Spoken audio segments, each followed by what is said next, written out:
Okay, good. Good morning, everybody. It is 10 a.m. We will call to order our Tuesday, July 26, 2022 meeting of the Board of Commissioners to order. If you would, please rise for the pledge. I pledge allegiance to the flag of the United States of America and to the republic for which it stands, one nation, under God, indivisible, with liberty and justice for all. Thank you all very much. At this time, we will accept public comment for items that do not appear on today's agenda. Is there any public comment? Okay, seeing none, we will accept public comment for each item as it's under consideration. We will look for a motion to approve our minutes from July 19th. Motion to approve the minutes from July 19th. All right, it's been moved and seconded. Any final changes, comments to the minutes?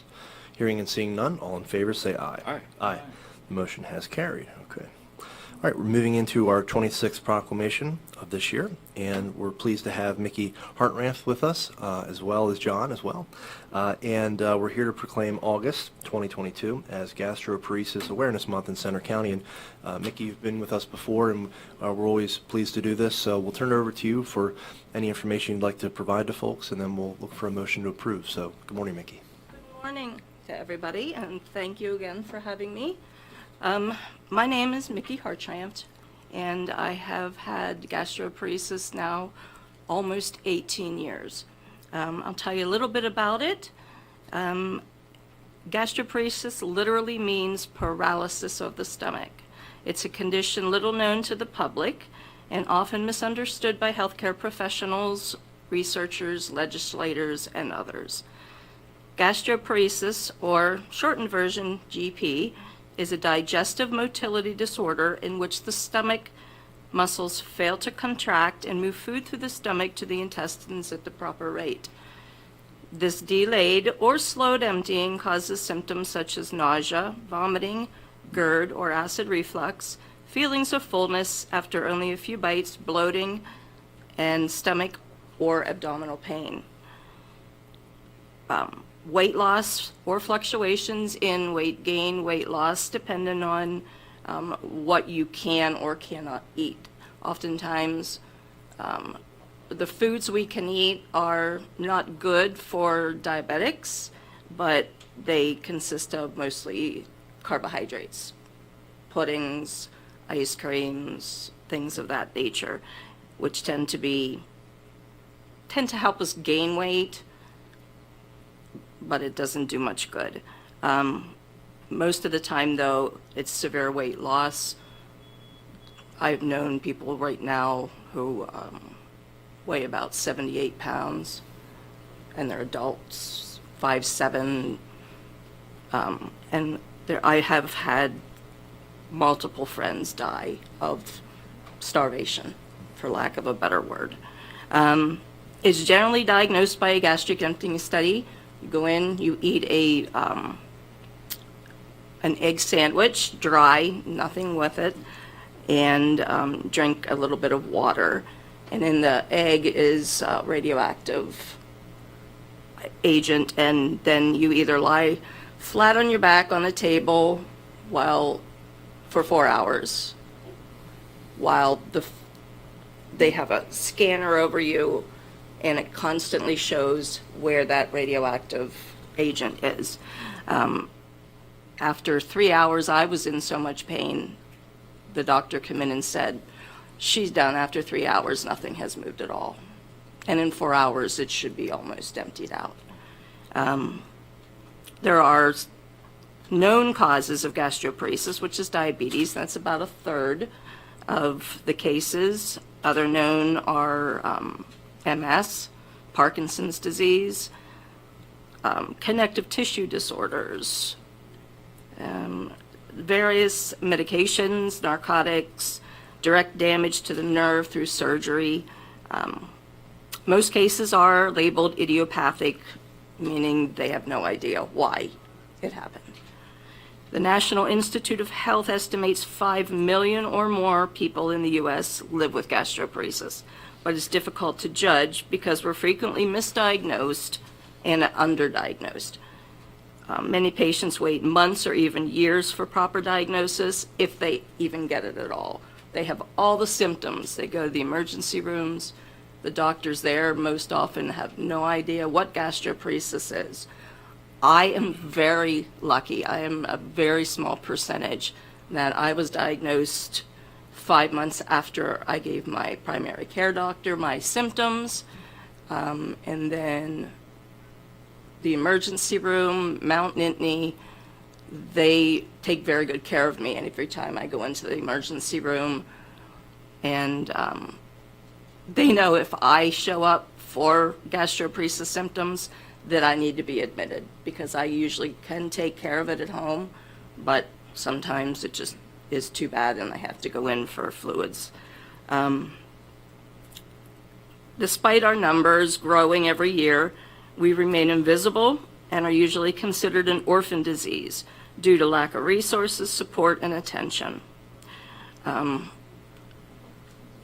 I asked my doctor, my gastroparesis doctor here, his name is Dr. Gaslightwala, he's with Geisinger, and I asked him if there was anything he wanted me to share today, and there is. Back in 2014, I had a procedure known as a pyloroplasty, where they go in and they cut the pylorus from the stomach that leads to the small intestine, just to let foods go through. Geisinger and Danville now does that procedure instead of the way I had it done laparoscopically.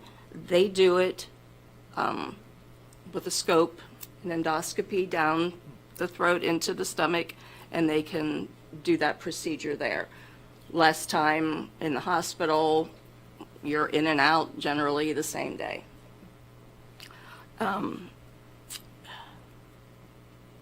They are, finally, some doctors have determined that while gastroparesis is mostly caused by damage to the vagus nerve, there can be other causes, and they're starting to look more into that. This year, for the first time, it's become forefront in a group of GI doctors. So hopefully within the next few years, we'll get a lot more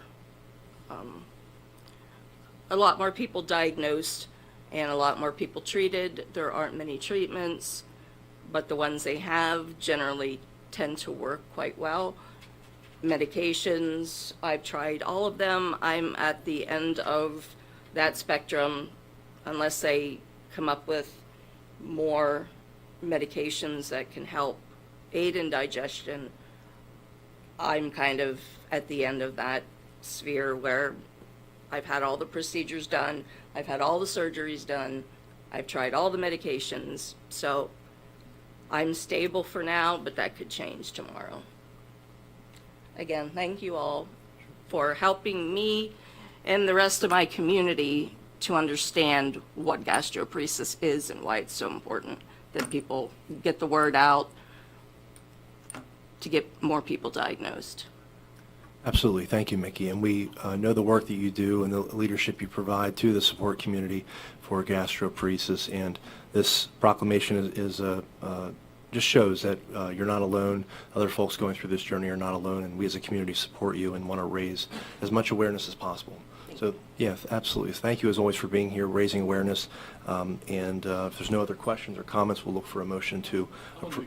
Please, absolutely. Absolutely, please. Thanks again for coming, Mickey. Thanks for your advocacy for something that's called an orphan disease, but when I was researching it, up to 4% of Americans may experience gastroparesis during their lifetimes, and for women, it's actually a higher percentage. Yes.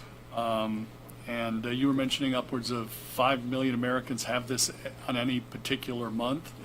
And I believe Center County was the first county government in the United States to issue a proclamation of Yes, support. absolutely. And this is the 4th year. Yes. So thank That's you. wonderful to hear. Yeah.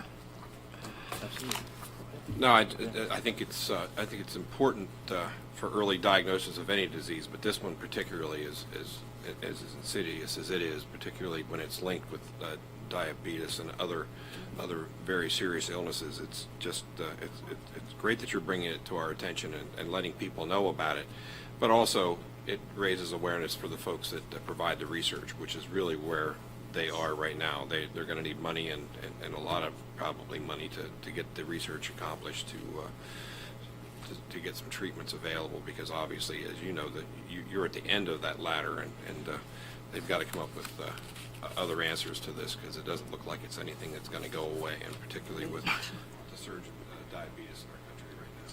Yes. Thank you for coming in. Thank you. So with that, we will look for a motion for the proclamation. Motion to adopt proclamation number 26 of 2022, proclaiming August as Gastroparesis Awareness Month in Center County. I will second that. All right, it's been moved and seconded. Any final discussion or comments on this? Okay.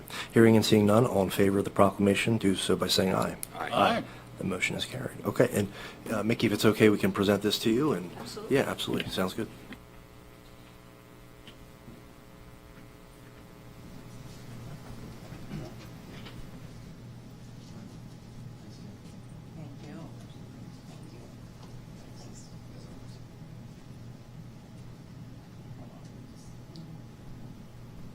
Thank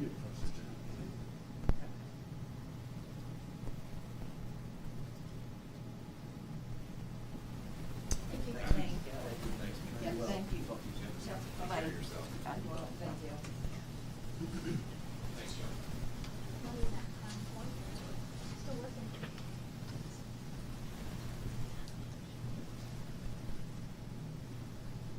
Okay, next on our agenda, we have our bids and proposals. We're going to welcome up Chad today, and Chad's going to talk through the top business solutions, our copier lease services. Good morning, Chad. Good morning. So we went through a multifunction RFP at the beginning part of this year, and we're ready to present the contract. Top was awarded to enter into contract negotiation. So the contract we have before the commissioners today is with Top Business Solutions to provide lease of copier and multifunction equipment and full service maintenance and supplies for all the Center County buildings. This includes about just under 60 devices. And so the contract is a 60-month lease for $6,158.19 a month from essentially August 1st, 2022 through July 31st, 2027. So the total of the 60-month contract would be $369,491.40. After the 60 months, the county will own the equipment, and it will be there'll be an additional charge then for $2,100 a month for paper, parts, labor, service, toner, staple refills, those sort of things. As a part of this, all of the devices we have currently will be swapped out for brand new devices in the short-term future. So. Thank you so much, Chad. We also want to really thank Julie Lutz out of our finance department, who's done a terrific job with getting information together and working on this. And Chad, thank you for bringing this across the finish line. We know that this is an upgrade that we're looking forward to, and appreciate all the moving parts that have to go into making this happen. So thank you. Any other comments, questions before we look for a motion?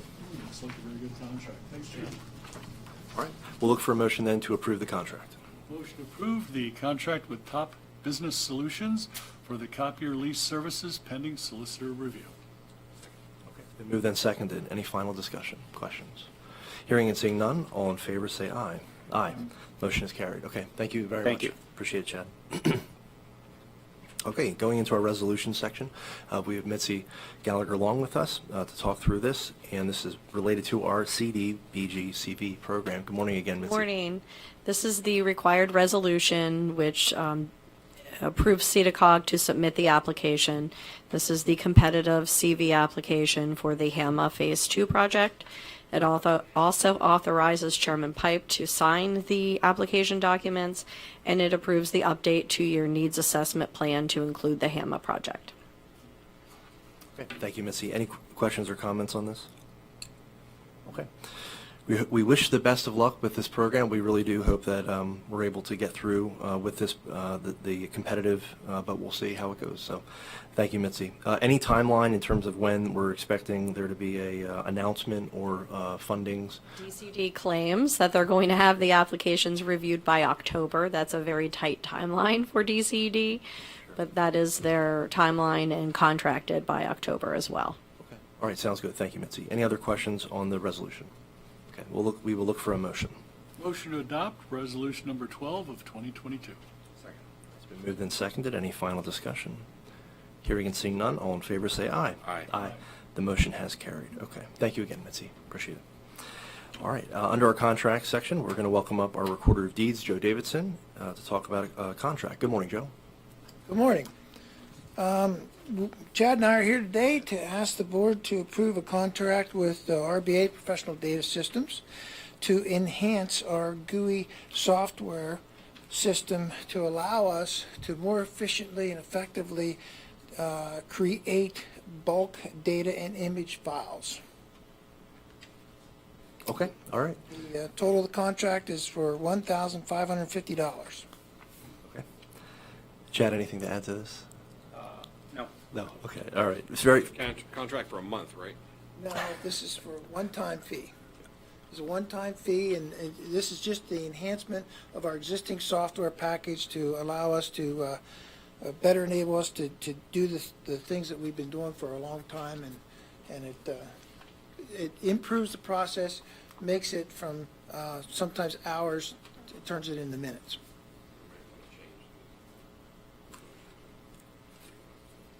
In terms of I think the length of time is basically, Joe, they're going to get it done by the end of August. That's essentially what that's saying there, right? And then this becomes part of the larger contract, the maintenance of the This is system. a one-time fee, and it's, Right. yeah, One-time essentially fee. the project is going to take about a month to complete. Are you comfortable with that? Yeah, Commissioner? that's fine, Okay. as long as it indicates that it's a one-time fee. Yes, that's correct, yes. Okay. Any other questions or comments before okay, we'll look for a motion. Motion to add the contract with RBA Professional Data Systems to next week's consent agenda. All right, it's been moved and seconded. All those in favor say aye. Aye. The motion is carried. Okay, Chad, Joe, thank you. Thank you. Welcome up Lee at this time to talk through the contract renewals. Good morning, Lee. Good morning, everyone. Today we are bringing forward two contracts with Clemmer Fire Protection. The first is to provide the sprinkler inspections and testing annually to run from January of 2022 through December of 2024. So that's a 3-year contract totaling $16,665. And this will complete the inspections, trip tests on the system, the fire pump, and the backflow acceptance tests as well. Second contract with Clemmer will then provide the inspections on all of our further backflow at our other facilities, including Willowank Annex, Temple, and the Sheriff's Office. And that will run, again, same period through 2024, and that total is $1,275. Okay. Thank you, Lee. Any questions or comments on the contracts with Clemmer Fire Protection? Okay, we'll look for a motion then. Motion to approve the facilities management items 1 and 2. All right, it's been moved and seconded. All in favor say aye. Aye. Motion is carried. Okay. The next item. Sure. So we wanted to discuss the utilization and operations of the fire pump at the correctional facility. I believe early on, we were under the understanding that the fire pump was set forth for expansion to the facility. Reviewing O&M manual specifications, pipe size, calculations, and things of that nature. And obviously from a mechanical standpoint, it is set to run in conjunction with the sprinkler system. Unfortunately, we've had a failed control panel on that system. We are able to manually operate, but should we have a major issue where you would need a large volume of water, we know we're on the Corning line running up Benner Pike, but with pipe sizes and things like that, it is to run in conjunction with the fire system. And obviously, I think with anything such as anything mechanically like this, with your emergency generators and things like that, they should be exercised regularly as well, and the control panel will allow that to happen. So we are looking, we're quoting out and getting some time frame on the control panel rebuild at this time. So We're looking at a 17 to 18-year-old piece of equipment, so this is making sense. It's end of life, and we think that we'd want to proceed with it. But it's looking like it's going to be outside of the range of what our resolution for John allows in terms of equipment purchased, and so we just wanted to run this by everybody. But any questions or comments? Yeah. Can you manually operate the equipment? we can manually operate it, but like I said, if you have a need for it, you want it to come on when it's supposed to. No, as I opposed to- understand. I said, but Yep. in the interim between now and when we get it repaired, you can manually operate it Yes. in the event of an emergency. Correct, yes, yes. Yep. Which is good. That's a good backstop and see. Yeah, Yeah. So I think we're looking for consensus to go forward with any purchase or repair that might be needed to fix this problem, and that's all we're looking at. Yeah, I would structure this as an emergency purchase. Absolutely, absolutely. So we're set, we're basically to John, who's with us via Zoom, and to Lee, anything that's needed for this, for the safety there, please feel free to go ahead and purchase, and we can report back whatever was needed to fix. Right, okay? absolutely. All right. Yep, Sounds okay. good. Any other questions? John, that's good. Lee, you're good with that? Yes, absolutely, yes. Okay, fantastic. All right, thank you very Okay. much. All right, Appreciate it. Thank you. All right, we're going to welcome up Natalie at this time, and we have letters of agreement and a contract renewal. Good morning. Morning. So we have 4 letters of agreement. These are wide-ranging. One is with Nicole Morgan, who does data analysis for us. It was a new contract that we created last year.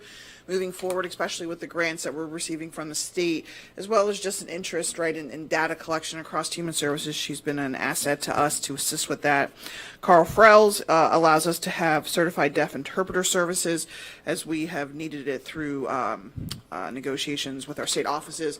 Always just have that available to individuals. Keep Safe Transportation is transportation services that we do specific to our emergency crisis services, especially in regards to involuntary commitments.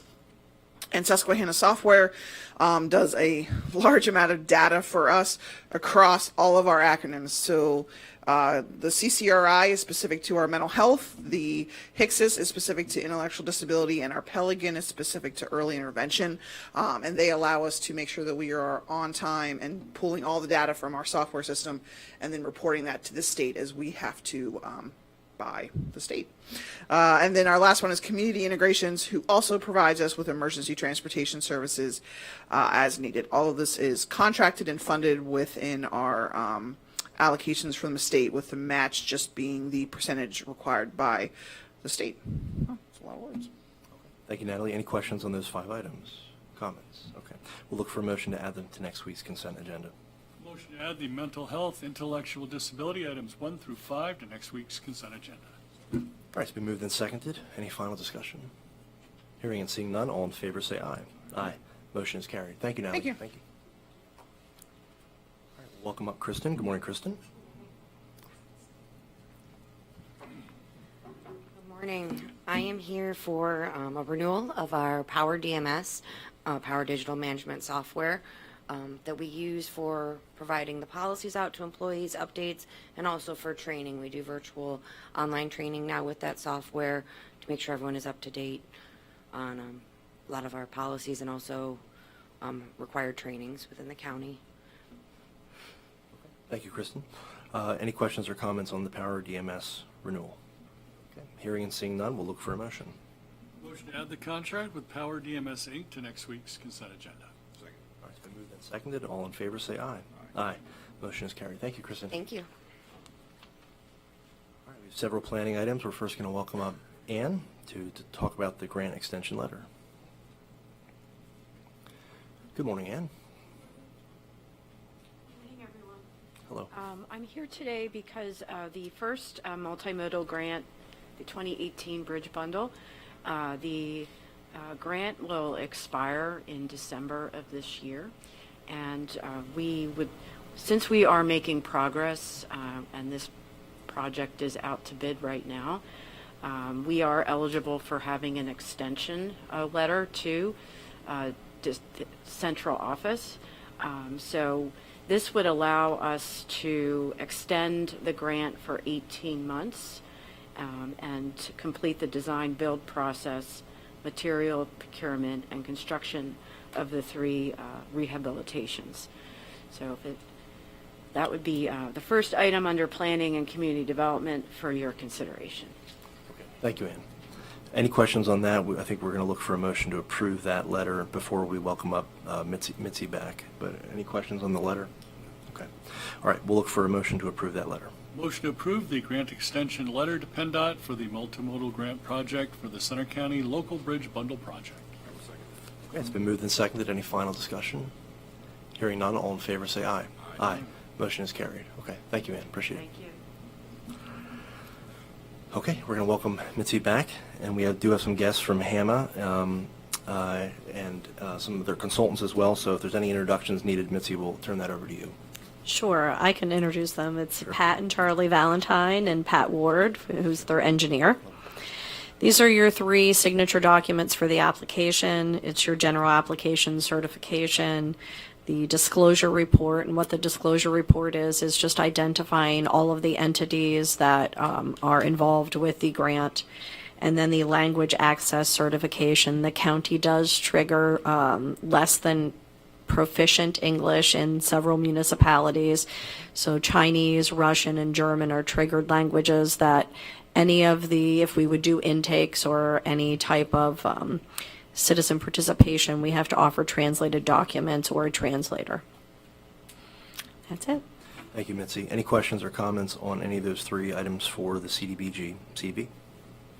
Okay, we're seeing none. Is there a motion to approve? Motion to approve the following documents for the CDBG CV competitive grant funds on behalf of the Haynes-Aaronsburg Municipal Authority. Okay, it's been moved and seconded. Any final discussion or questions? Seeing and hearing none, all in favor say aye. Aye. Motion is carried. Okay. All right, thank you, Mitzi. Thank you. Okay, we're going to welcome up Betsy to talk about our cash grant program for 2022. And Ray as well. Hi, Ray. Good morning. Good morning, Commissioners. Good morning. We're here today to ask for consideration of approval of the announcement for our second round of the Construction, Acquisition, Rehabilitation of Sustainable Housing Program. Just as a recap from last year, the Commissioners funded 6 worthwhile housing rehab and 5 housing rehab projects and 1 raising of a house that will eventually provide affordable housing in the Phillipsburg area. The first 5 were in State College with the State College Land Trust. Second being the Habitat for Humanity project up in Phillipsburg. So this year we're asking for consideration for assistance with new construction for rental or owner-occupied housing, acquisition and rehab of housing, or land acquisition is also one of the eligible activities, and the cash grant total is $100,000 for this year. So we're asking to open up the process, and I think Betsy's going to go through some of the dates in which we're going to have some activities with regards to those applications. And I do want to say that the applications can be picked up in person at the planning office. They can be requested electronically to my email and sent digitally like that. And walk-ins are welcome to come pick them up. We had a number of people do that last year. The cash program announcement obviously is opening today. It closes on Friday, August 26th at 5 p.m. Project recommendations and grants amounts eligible will be announced on Tuesday, September 20th, 2022 at 10 a.m. During the regular meeting of the Board of Commissioners meeting. See, is that about it, I believe? Yeah, that's the dates for that. So we're looking forward to seeing what projects we get in this year. Sounds good. And we've done this informally, but it's still in an impactful way prior to last year. But last year was really the first. Appreciate the projects that happened and really have moved forward, and so thank you. And we're looking forward to seeing a similar group of applicants that come in and seeing what they have to offer for affordable and sustainable housing. So thanks for getting all the work done for this. We appreciate it very much. And then Aaron, you would submit that to the newspapers then. Okay, sounds great. Any other comments or questions before we look for a motion? Great idea. Happy to work together to work with nonprofits to build more affordable homes in Center County. And then in terms of that second policy as well, for the first-time home buyer policy, we could also address that as well. Mm-hmm.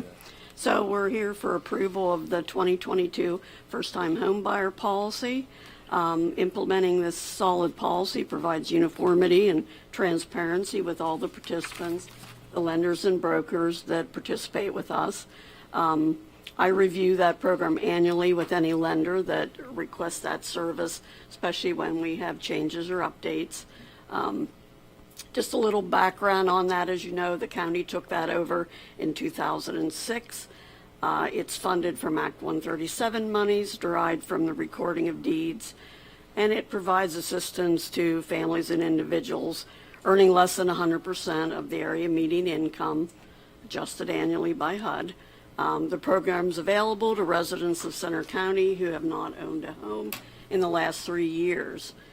We look at their credit score, debt-to-income ratio, length of time employed, all those things are taken into consideration. The amount we're providing is $10,000 or 10% of the purchase price, whichever is less. Of course, with housing prices, that's probably the $10,000. It's a 0% interest loan, and the lenders have to use fixed-rate mortgages. We allow it for down payment and closing costs. We do require an inspection of the home by a certified home inspector so that folks starting out don't get a big shock with a lot of expensive repairs. And upon closing, we do require them to purchase homeowners insurance as a protection. The loan is required to be paid back when it no longer serves the home buyer as their permanent residence. They sell their house, they finance it for more than the original purchase price, or when the mortgage is paid in full if they've stayed there through that time frame. Very good program, very helpful. We also know that through the state budget, there was a program passed called the Whole Home Repair Program, and it allows for up to $50,000 in grants for homeowners within a certain amount of the area median income to essentially repair their home if they have any issues with it. It might dovetail very nicely with some of the folks who are part of the first-time home buyer program. So as we see that being implemented throughout the year, it might be something that we could work with a number of different agencies, services and planning as well. So we'll certainly keep our eyes on it. But this is a good policy to get on the books. And we've done this formally, I would say, not too informally, but it's nice to have this just squared away again for uniformity. So any questions or comments either on the cash program or the first-time home buyer policy before we look for a motion? Okay. All right. We'll look for a motion. Motion to approve housing items 1 and 2. All right. It's been moved and seconded. Any final discussion? Any questions? All in favor say aye. Aye. Motion is carried. Ray, Betsy, thank you. Thank you. Look for a motion to approve the consent agenda. Motion to approve today's consent agenda. All right, it's been moved and seconded. Any final discussion, questions? Hearing and seeing none, all in favor say aye. Aye. Motion is carried. Thank you all. Okay, we'll turn it over to Commissioner Higgins for our check run. Sure. We have a check run today, a pretty average one, of $1,565,453.43. The check of the week is to Center County Youth Service Bureau. It's actually 4 checks totaling $27,655.75 for a broad variety of services for the youth and family of Center County, including placement, client services, and the declutter program. I'd like to make a motion to approve the check run dated July 22nd. All right, it's been moved and seconded. Any final discussions on the check run? Hearing and seeing none, all in favor say aye. Aye. The motion is carried. Thank you, Commissioner. John, good morning. We'll see if you have any administrator's report at this time. Good morning. Nothing to report at this time, Commissioner. Okay, thank you very much, John. Natalie, we will welcome you back up to discuss a letter of support. So on behalf of the Office of Aging, we have received an opportunity to provide a letter of support through our association, P4A. And in particular, this is for Penn State Scranton. They are looking to do a research project specific to analyzing dementia care across rural Pennsylvania. And their hope by doing this research and by applying to this grant would be the opportunity to really identify current needs for dementia care in rural Pennsylvania and how this demand will change in the next 10 years. The supply of our care highlights what's working, workforce funding issues, develop a gap, and then obviously have some public policy implications and recommendations, and all of that really impacts the Office of Aging's, the individuals that we work with and provide support for. And so the hope is that through this grant, through the Center for Rural Pennsylvania, that the Penn State Scranton is able to do this type of research. And so all offices of agings are looking to provide that letter of support. And so today's approval would allow Quinton to sign the letter as they have requested to submit that for their application. Thank you, Natalie. This will be an important step to learning more about, especially in rural areas, the type of care that's needed for our senior citizens. So looking forward to seeing what the research provides. So thank you. Any other comments before we look for a motion to approve the letter of support? Okay, we'll look for a motion. Motion to approve the letter of support. Second. All right, it's been moved and seconded. All in favor, say aye. Aye. Aye. Motion is carried. Okay. Thank you, Natalie, very much. You good, Gary? Okay. Did you have a question? Yeah, please. Yeah. With the folks you deal with, are there any standards in terms of dementia care, or is it literally differing by doctor, medical group, region, or population? So I think what I would speak of is, in terms of the individuals, right, that we work with the Office of Aging, we really approach it from an entire treatment team perspective. So whether they are living in one of the nursing home or the skilled nursing levels, we work really consistently with the staff there, whether it's the physician on site, their social workers, any other kind of treatment providers that are involved in their care. We are one part of that treatment team for the care. And I think what this research is really saying is, what is that generation of the next 10 years of care that we do need, especially for rural Pennsylvania, where we might have the limitations of certain levels of social workers, of certain levels of occupational therapy, of that type of work being done, whether in somebody's home in the hopes that we can keep people in their homes longer, or eventually in one of the skilled nursing. And so while I can't necessarily speak exactly to all the evidence-based type of care that's needed for dementia care, because it really is individualized, I do think having an entire treatment team, we've found to be the most successful when it comes to supporting families of that nature. Thank you, Natalie. Thank you. Thanks. All right, Commissioner Dershowitz, it's over to you. Okay, we have a voter registration report this morning that indicates that we have 105,271 registered voters. That's up 11 from last week's report. We have 44,006 Democratic voters, 145 Green Party, 651 Libertarian, 14,244 no affiliation, and 42,428 Republican voters. When you add the 3,797 other members, you come up with 105,271 total. I would like to indicate that the special recognition this week is for the Keg Party. And the Keg Party has one registered voter here in Center County, so doesn't sound like much of a party, but hey, plenty to go around. That being said, we'll move to the precinct feature, which is precinct number 68, Patton South 3, which votes at the Park Forest Baptist Church. And in the last election, there were a total registered voters of 1,715. There were 842 ballots cast, which leads to a turnout percentage of 49.10, which is pretty decent. So almost 50% turnout. And the folks that make it happen at Precinct 68 is Cynthia Conover. She's the judge of elections. Kathy Cathcart is the majority inspector. And the clerks are Tara Campbell, Sue Duffy, Justin Rodriguez, John Waters, and Sam Phillips. So, like to thank the Park Forest Baptist Church and all those folks, and we'll see you in November. Okay. Thank you very much, Commissioner.